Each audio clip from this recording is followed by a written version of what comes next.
ਸਤਿ ਸ਼੍ਰੀ ਅਕਾਲ ਜੀ ਸਾਰਿਆਂ ਨੂੰ। ਅੱਜ ਆਪਾਂ ਪੰਜਾਬ ਪੋਲੀਟਿਕਸ ਕੇ 500 ਕੁਐਸਚਨ ਸੀਰੀਜ਼ ਸ਼ੁਰੂ ਕਰਨ ਜਾ ਰਹੇ ਹਾਂ। ਇਸ ਵਿੱਚ ਆਪਾਂ ਇੰਪੋਰਟੈਂਟ 500 ਕੁਐਸਚਨ ਜੋ ਕਿ ਪੰਜਾਬ ਪੁਲਿਸ ਦੇ ਐਗਜ਼ਾਮ ਲਈ ਬਹੁਤ ਹੀ ਜ਼ਿਆਦਾ ਮਹੱਤਵਪੂਰਨ ਨੇ ਉਹਨਾਂ ਨੂੰ ਵਿਆਖਿਆ ਸਹਿਤ ਸਮਝਣ ਦੀ ਕੋਸ਼ਿਸ਼ ਕਰਾਂਗੇ, ਨਾ ਕਿ ਰੱਟਣ ਦੀ। ਇੱਕ ਇੱਕ ਕੁਐਸਚਨ ਨੂੰ ਸਮਝ ਕੇ ਅੱਗੇ ਵਧਾਂਗੇ। ਚਲੋ ਸ਼ੁਰੂ ਕਰਦੇ ਹਾਂ। ਪ੍ਰਸ਼ਨ ਨੰਬਰ ਪਹਿਲਾ, ਭਾਰਤੀ ਸੰਵਿਧਾਨ ਦੇ ਕਿਹੜੇ ਹਿੱਸੇ ਵਿੱਚ ਭਾਰਤ ਦੇ ਕੰਟਰੋਲਰ ਅਤੇ ਆਡੀਟਰ ਜਨਰਲ ਦਾ ਜ਼ਿਕਰ ਹੈ? A 148, B 156, C 280, D 352। ਤਾਂ ਇਸ ਦਾ ਜੋ ਆਨਸਰ ਹੈ ਉਹ ਹੈ ਆਨਸਰ A 148।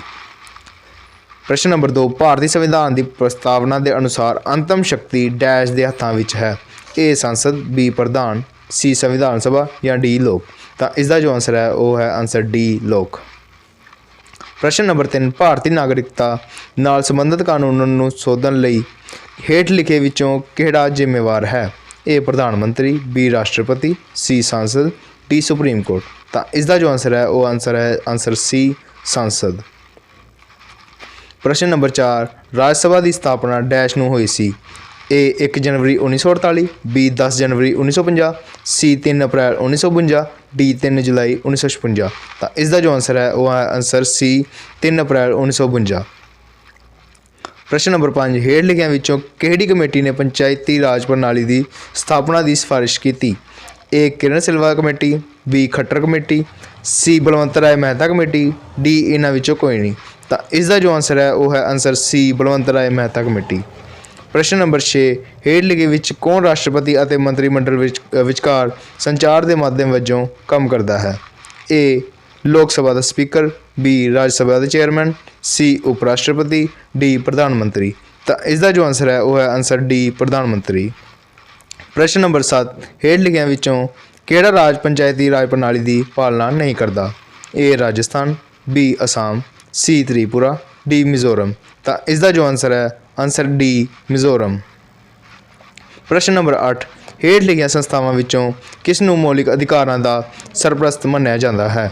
A ਨਿਆਂਪਾਲਿਕਾ, B ਸੰਸਦ, C ਸੱਤਾਧਾਰੀ ਪਾਰਟੀ, D ਦੋਵੇਂ A ਅਤੇ B। ਤਾਂ ਇਸ ਦਾ ਜੋ ਆਨਸਰ ਹੈ ਉਹ ਆਨਸਰ A ਨਿਆਂਪਾਲਿਕਾ ਹੈ। ਪ੍ਰਸ਼ਨ ਨੰਬਰ 9, ਦਿੱਲੀ ਦੀ ਵਿਧਾਨ ਸਭਾ ਸਿਰਫ ਡੈਸ਼ A ਭੂਮੀ, B ਪੁਲਿਸ ਤੇ ਕਾਨੂੰਨ ਬਣਾ ਸਕਦੀ ਹੈ, C ਜਨਤਕ, D ਇਹਨਾਂ ਵਿੱਚੋਂ ਕੋਈ ਨਹੀਂ। ਤਾਂ ਇਸ ਦਾ ਜੋ ਆਨਸਰ ਹੈ ਉਹ ਆਨਸਰ C ਜਨਤਕ ਹੈ। ਪ੍ਰਸ਼ਨ ਨੰਬਰ 10, ਹੇਠ ਲਿਖਿਆਂ ਵਿੱਚੋਂ ਕੌਣ ਸੰਵਿਧਾਨ ਅਤੇ ਕਾਨੂੰਨ ਨੂੰ ਨਾਲੋਂ ਨਾਲ ਕਾਇਮ ਰੱਖਣ ਦੀ ਸਹੁੰ ਚੁੱਕਦਾ ਹੈ? A ਭਾਰਤ ਦੇ ਚੀਫ ਜਸਟਿਸ, B ਰਾਸ਼ਟਰਪਤੀ, C ਪ੍ਰਧਾਨ ਮੰਤਰੀ, D ਰਾਜ ਦਾ ਰਾਜਪਾਲ। ਤਾਂ ਇਸ ਦਾ ਜੋ ਆਨਸਰ ਹੈ ਆਨਸਰ A ਭਾਰਤ ਦੇ ਚੀਫ ਜਸਟਿਸ। ਪ੍ਰਸ਼ਨ ਨੰਬਰ 11, ਕਿਹੜੀ ਹਾਈ ਕੋਰਟ ਵਿੱਚ ਸਭ ਤੋਂ ਵੱਧ ਬੈਂਚ ਹਨ? A Allahabad high court, B Mumbai high court, C Guwahati high court, D Patna high court. ਤਾਂ ਇਸ ਦਾ ਜੋ ਆਨਸਰ ਹੈ ਉਹ answer C Guwahati high court ਹੈ। ਪ੍ਰਸ਼ਨ ਨੰਬਰ 12, ਹੇਠ ਲਿਖਿਆਂ ਵਿੱਚੋਂ ਕਿਹੜਾ ਮੌਲਿਕ ਅਧਿਕਾਰ ਜਬਰੀ ਮਜ਼ਦੂਰੀ ਅਤੇ 14 ਸਾਲ ਤੋਂ ਘੱਟ ਉਮਰ ਦੇ ਬੱਚਿਆਂ ਦੀ ਰੱਖਿਆ ਕਰਦਾ ਹੈ? A ਸਮਾਨਤਾ ਦਾ ਅਧਿਕਾਰ, B ਆਜ਼ਾਦੀ ਦਾ ਅਧਿਕਾਰ, C ਸ਼ੋਸ਼ਣ ਦਾ ਅਧਿਕਾਰ, D ਧਰਮ ਦਾ ਅਧਿਕਾਰ। ਤਾਂ ਇਸ ਦਾ ਜੋ ਆਨਸਰ ਹੈ ਆਨਸਰ C ਸ਼ੋਸ਼ਣ ਦਾ ਅਧਿਕਾਰ ਹੈ। ਪ੍ਰਸ਼ਨ ਨੰਬਰ 13, ਐਮਰਜੈਂਸੀ ਦੀ ਸਥਿਤੀ ਵਿੱਚ ਹੇਠਾਂ ਦਿੱਤੇ ਲੇਖਾਂ ਵਿੱਚੋਂ ਕਿਸ ਨੂੰ ਕਿਸੇ ਵੀ ਕ੍ਰਮ ਵਿੱਚ ਮੁਅੱਤਲ ਨਹੀਂ ਕੀਤਾ ਜਾ ਸਕਦਾ? A ਧਾਰਾ 15 ਅਤੇ B ਧਾਰਾ 17, C ਧਾਰਾ 32, D ਧਾਰਾ 20 ਅਤੇ 21। ਤਾਂ ਇਸ ਦਾ ਜੋ ਆਨਸਰ ਹੈ ਆਨਸਰ D ਧਾਰਾ 20 ਅਤੇ 21 ਹੈ। ਪ੍ਰਸ਼ਨ ਨੰਬਰ 14, ਹੇਠ ਲਿਖੀਆਂ ਸੰਸਥਾਵਾਂ ਵਿੱਚੋਂ ਕਿਹੜੀ ਸੰਸਥਾ ਰਾਜ ਵਿਧਾਨ ਸਭਾ ਚੋਣਾਂ ਕਰਵਾਉਂਦੀ ਹੈ? A ਰਾਜ ਚੋਣ ਕਮਿਸ਼ਨ, B ਭਾਰਤ ਦਾ ਚੋਣ ਕਮਿਸ਼ਨ, C ਰਾਸ਼ਟਰਪਤੀ ਚੋਣ, D ਇਹਨਾਂ ਵਿੱਚੋਂ ਕੋਈ ਨਹੀਂ। ਤਾਂ ਇਸ ਦਾ ਜੋ ਆਨਸਰ ਹੈ ਆਨਸਰ B ਭਾਰਤ ਦਾ ਚੋਣ ਕਮਿਸ਼ਨ ਹੈ। ਪ੍ਰਸ਼ਨ ਨੰਬਰ 15, ਸਿੱਕਿਮ ਨੂੰ ਡੈਸ਼ ਸੋਧ ਦੇ ਤਹਿਤ ਭਾਰਤ ਦਾ 68ਵਾਂ ਅੰਗ ਬਣਾਇਆ ਗਿਆ ਸੀ? A 28ਵਾਂ, B 36ਵਾਂ, C 38ਵਾਂ, D ਇਹਨਾਂ ਵਿੱਚੋਂ ਕੋਈ ਨਹੀਂ।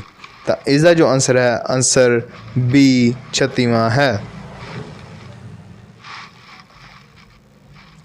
ਪ੍ਰਸ਼ਨ ਨੰਬਰ 16, ਇਹਨਾਂ ਵਿੱਚੋਂ ਕਿਸ ਦੇਸ਼ ਨੇ ਦੋਹਰੀ ਨਾਗਰਿਕਤਾ ਦੀ ਨੀਤੀ ਨੂੰ ਸਵੀਕਾਰ ਕੀਤਾ? A France, B Bharat, C ਚੀਨ, D ਅਮਰੀਕਾ। ਤਾਂ ਇਸ ਦਾ ਜੋ ਆਨਸਰ ਹੈ ਆਨਸਰ D ਅਮਰੀਕਾ ਹੈ। ਪ੍ਰਸ਼ਨ ਨੰਬਰ 17, ਭਾਰਤੀ ਸੰਵਿਧਾਨ ਦੇ ਪੰਨਿਆਂ ਨੂੰ ਇਹਨਾਂ ਦੁਆਰਾ ਸਜਾਇਆ ਗਿਆ ਸੀ? A Ram Manohar Sinha, B Nand Lal Bose, C B R Ambedkar, D ਦੋਵੇਂ A ਅਤੇ B। ਤਾਂ ਇਸ ਦਾ ਜੋ ਆਨਸਰ ਹੈ ਆਨਸਰ B ਨੰਦ ਲਾਲ ਬੋਸ ਹੈ। ਪ੍ਰਸ਼ਨ ਨੰਬਰ 18 ਹੇਠ ਲਿਖਿਆਂ ਵਿੱਚੋਂ ਕੌਣ ਸੰਸਦ ਦੇ ਸੈਸ਼ਨ ਵਿੱਚ ਬਿਨਾਂ ਕਿਸੇ ਮੈਂਬਰਸ਼ਿਪ ਦੇ ਭਾਗ ਲੈ ਸਕਦਾ ਹੈ? ਏ ਭਾਰਤ ਦੇ ਰਾਸ਼ਟਰਪਤੀ, ਬੀ ਭਾਰਤ ਦੇ ਚੀਫ ਜਸਟਿਸ, ਸੀ ਭਾਰਤ ਦਾ ਅਟਾਰਨੀ ਜਨਰਲ, ਡੀ ਕੈਗ। ਤਾਂ ਇਸ ਦਾ ਜੋ ਆਨਸਰ ਹੈ ਆਨਸਰ ਸੀ ਭਾਰਤ ਦੇ ਅਟਾਰਨੀ ਜਨਰਲ। ਪ੍ਰਸ਼ਨ ਨੰਬਰ 19 ਡੈਸ਼ ਰਾਜਾਂ ਦੀ ਵੱਧ ਤੋਂ ਵੱਧ ਸੰਖਿਆ ਨੂੰ ਨਿਯੰਤਰਿਤ ਕਰਦਾ ਹੈ? A Chennai high court, B Kolkata high court, C Delhi high court, D Mumbai high court. ਤਾਂ ਇਸ ਦਾ ਜੋ ਆਨਸਰ ਹੈ answer D Mumbai high court ਹੈ। ਪ੍ਰਸ਼ਨ ਨੰਬਰ 20 ਰਾਜਾਂ ਦੇ ਮੁੱਖ ਮੰਤਰੀ ਇਸ ਦੇ ਮੈਂਬਰ ਹਨ? ਏ ਨੀਤੀ ਆਯੋਗ, ਬੀ ਵਿੱਤ ਕਮਿਸ਼ਨ, ਸੀ ਰਾਸ਼ਟਰੀ ਵਿਕਾਸ ਕੌਂਸਲ, ਡੀ ਚੋਣ ਕਮਿਸ਼ਨ। ਤਾਂ ਇਸ ਦਾ ਜੋ ਆਨਸਰ ਹੈ ਆਨਸਰ ਸੀ ਰਾਸ਼ਟਰੀ ਵਿਕਾਸ ਕੌਂਸਲ। ਪ੍ਰਸ਼ਨ ਨੰਬਰ 21 ਹੇਠ ਲਿਖੀਆਂ ਸ਼ਖਸੀਅਤਾਂ ਵਿੱਚੋਂ ਕਿਸ ਨੇ ਭਾਰਤੀ ਸੰਵਿਧਾਨ ਵਿੱਚ ਇੱਕ ਪ੍ਰਸਤਾਵਨਾ ਦੇ ਵਿਚਾਰ ਦਾ ਸੁਝਾਅ ਦਿੱਤਾ? A Mahatma Gandhi, B lord Mountbatten, C B R Ambedkar, D Jawahar Lal Nehru. ਤਾਂ ਇਸ ਦਾ ਜੋ ਆਨਸਰ ਹੈ ਆਨਸਰ ਡੀ ਜਵਾਹਰ ਲਾਲ ਨਹਿਰੂ ਹੈ। ਪ੍ਰਸ਼ਨ ਨੰਬਰ 22 ਕਿਸ ਸਾਲ ਸੰਵਿਧਾਨਕ ਅਸੈਂਬਲੀ ਨੇ ਸਾਡੇ ਰਾਸ਼ਟਰੀ ਝੰਡੇ ਦੇ ਡਿਜ਼ਾਈਨ ਨੂੰ ਮਨਜ਼ੂਰੀ ਦਿੱਤੀ? ਏ 1946, ਬੀ 1947, ਸੀ 1948, ਡੀ 1949। ਤਾਂ ਇਸ ਦਾ ਜੋ ਆਨਸਰ ਹੈ ਬੀ 1947 ਹੈ।